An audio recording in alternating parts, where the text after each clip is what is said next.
kita akan bahas ini ya. Menarik disampaikan ketika saya menyaksikan sebuah acara televisi dialog antara Pak Ferry Amsar dengan salah satu dari yang mewakili institusi kepolisian ya, di mana Pak Ferry Amsar saat itu mengatakan bahwa penanganan aksi demonstrasi yang terjadi dari tanggal 28 sampai dari tanggal 25 Agustus sampai tanggal 28 dan berlanjut pada setelah tanggal 28, tapi tidak ada eskalasi yang memanas pasca kerusuhan itu. Dia menyatakan bahwa di iklim demokrasi yang modern ini beliau kecewa dan sangat menyayangkan masih ada tindakan-tindakan represif dan militeristik di negeri demokrasi ya. Ini perlu kita dudukkan permasalahan ini, kita coba gali fakta-fakta ini. Sebenarnya istilah-istilah militeristik, terus istilah-istilah represivitas, militeristik ya. Maaf saya susah ngomongnya ya. Militeristik juga represivitas itu muncul dari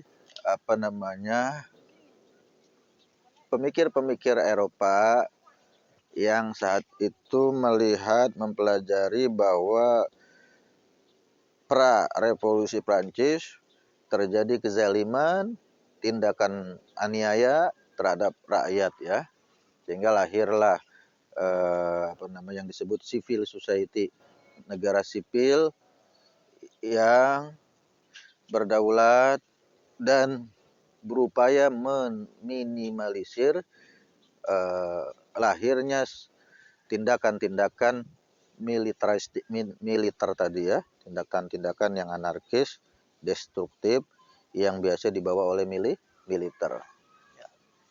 Nah kemudian dalam literasi Eropa itu mereka secara umum membagi negara menjadi 3. Itu ada negara yang didominasi militer, disebut military supremacy upon civiliani ya, di mana semua roda pemerintahan dikendalikan oleh militer. Yang kedua yaitu atau disebut juga junta militer. Yang kedua yaitu adalah civiliani supremacy upon military, yaitu negara harus didominasi oleh sipil dan militer dengan kata lain tidak boleh terlibat dalam politik praktis dan tugasnya adalah perang, mempertahankan negara dari serangan-serangan negara lain. Yang ketiga itu sharing power ya, antara sipil dan militer, kemudian menjalankan roda pemerintahan dalam sebuah negara. Itu yang digagas oleh mereka. Kalau kita lihat dari landasan berpikirnya, mereka hendak menghilangkan segala bentuk kekerasan yang militeristik tadi, yang represivitas tadi, dengan mewujudkan negara civil society tadi. Karena mereka meyakini akar masalahnya, penyebabnya adalah tadi, di mana militer ikut terjun dalam politik praktis.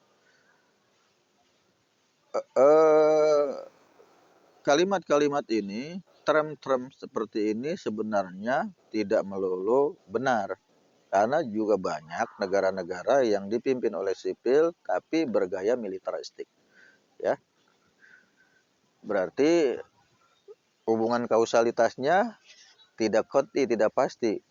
Tidak selalu negara yang dipimpin oleh sipil itu bergaya civil society. Bisa saja dia militeristik, bisa saja dia benar-benar mewujudkan civil society tadi ya, negara yang benar-benar humanis dan minim sekali terjadi pelanggaran HAM dalam konteks penyerangan terhadap fisik yang bergaya militeristik tadi. Ya. Iwan wa akhwatu fillah yang dirahmati Allah.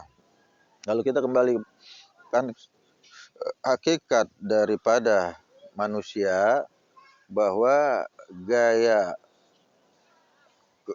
keganasan atau militeristik itu sudah ada karena Allah telah mengkaruniai kita beberapa naluri. Ada naluri gorizah namanya, ada gorizatul baqa, naluri mempertahankan diri, dan itu tetap selamanya ada sampai hari kiamat. Maka kalau kemudian kita pahami bahwa mewujudkan masyarakat yang humanis itu permanen, abadi, itu tidak akan bisa. Maka mewujudkan negara yang civil society itu harus dipahami tidak permanen, kondisional. Suatu saat negara dalam keadaan aman, tidak ada gangguan-gangguan politik, maka terwujudlah wajah yang disebut civil society tadi. Tapi suatu saat terjadi eskalasi politik, ya, baik tekanan-tekanan dari dalam negeri atau luar negeri sebuah negara, maka tentu tidak menutup kemungkinan lahirlah Gorijatul Bako tadi, gaya mempertahankan diri, gaya kerasnya, gaya militeristiknya, representativitasnya harus itu ada.